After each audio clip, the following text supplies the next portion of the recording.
या बातमीपत्राचे प्रायोजक आहे Ghungroo electronics. Satyaratan, Nashik west, Sinnar, Nashik. Proprietor Rahul Bhavsar.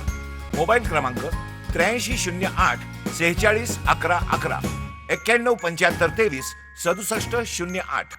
Sinnar शहरात भरवस्तीत निसर्गाचा व ऐतिहासिक ठेवा लाभलाय ते म्हणजे इतिहासकालीन हेमाडपंथी शैलीतील गोंदेश्वर हे प्राचीन मंदिर।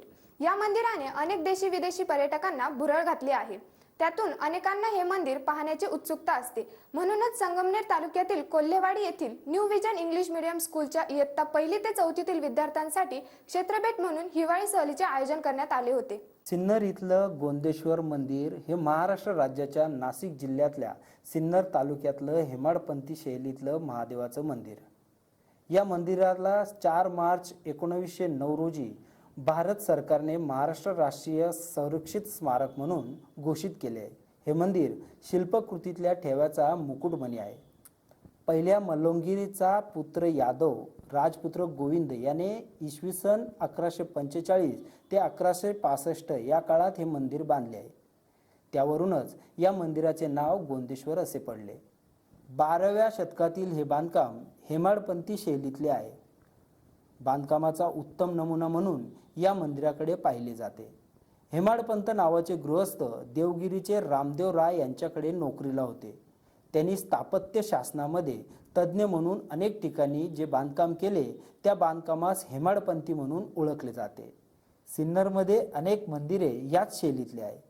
अशा या अमूल्य ठेव्याची माहिती आपल्या शाळेतील चिमुकल्यांना व्हावी यासाठी संगमनेर तालुक्यातील कोल्हेवाडी येथील न्यू विजन इंग्लिश मीडियम स्कूलच्या वतीने क्षेत्रभेटीत गोंदेश्वर मंदिराला भेट देत त्याचा इतिहास जाणून घेतला।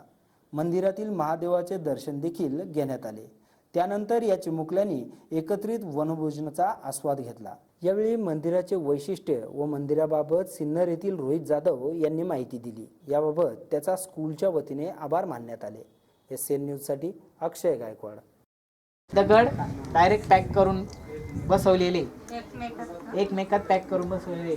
आता मी याच्यातला हा जरी भाग काढला ना तरी हा सगळा पूर्ण पोर्शन पडून येईल खाली। म्हणजे हा सगळा एका दगडांमध्ये बनवलेला आहे। फक्त दगडांमध्ये पॅकिंग केलेलं आहे। कोणतेही सिमेंट वगैरे लावलेलं नाही। पण तुम्हाला आता इथे दिसताना जे सिमेंट दिसतंय ते आत्ता लावलेलं आहे। आता ते पडतंय म्हणून। आता या मंदिराला किती वर्ष झाले? 800 वर्ष झाले। 800 ते 900 वर्ष झालेले। 800 वर्ष झाल्यामुळे तुम्ही बघत असाल 800 वर्षांनी मूर्तिकाम मंदिर जसंच तसं आहे। आपण एखादी वस्तू जरी घेतली ती वर्ष 2 वर्ष टिकत नाही आणि हे किती 800 वर्ष अजून नाही। त्यामुळे एवढं टिकलं येते। त्याच्यामुळं तुम्ही आता परत तुम्हाला जर पुन्हा मंदिर बघायचं असेल तर एकदा व्यवस्थित बघून घ्या आणि कुठे वर इतर चढू नका। आणि तुम्ही घरी गेल्यावर तुम्हाला इथे काय काय दिसलं ते एका वहीवर लिहून काढा। म्हणजे तुम्ही ज्या भविष्यात तुम्ही इथं परत याल त्या तुमच्याकडे एक संग्रह असेल की हो मी इथं गेलो होतो, मला माहिती तिथे काय काय दिसतं। आणि तुमच्या घरच्यांना मम्मी पप्पाला नातेवाईकांना इथे घेऊन या, त्यांना दाखवा हे इथे किती सुंदर मंदिर आहे। तुम्हाला बघून आनंद झाला ना। नमस्कार, आज आम्ही या ठिकाणी गोंदेश्वर मंदिराचं दर्शन घेण्यासाठी आलेलो आहोत। आम्ही new vision semi English medium school Kolhewadi या ठिकाणाहून खास मुलांना क्षेत्रभेटीसाठी या ठिकाणी आणलेलं आहे। माझ्याबरोबर माझे समेत 1ली ते 4थी पर्यंतचे क्लासेस, माझे सहकारी प्रशिक्षकेतर कर्मचारी या ठिकाणी उपस्थित आहोत। या ठिकाणी आम्हाला अतिशय चांगल्या स्वरूपामध्ये माहिती उपलब्ध झाली। शिवाय हे मंदिर खूप छान व सुंदर स्थापत्यकलेचं वैशिष्ट्य असणारं मंदिर आम्हाला या ठिकाणी आज बघायला भेटलं।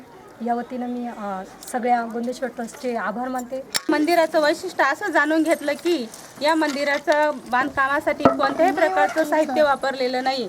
विटा, सिमेंट, वाळू कोणत्याही प्रकारचं नसून या मंदिरामध्ये फक्त मंदिराच्या दगडांचा आकार असा बनवलं होतं त्या काळात की एका खाचेमध्ये दगडावर दगड एकदम व्यवस्थित रचून हे मंदिर उभं केलं आहे। प्राचीन काळात खूप छान स्थापत्यकलेचा विकास झालेला होता। यावरून आपल्याला हे असे कळते। आज म्हणून आपल्याला हे ऐतिहासिक स्थळ खूप छान बघायला मिळालं आणि असं आपण ऐतिहासिक स्थळांची माहिती आपण आपल्या अभ्यासात सुद्धा अभ्यासणार आहोत। धन्यवाद।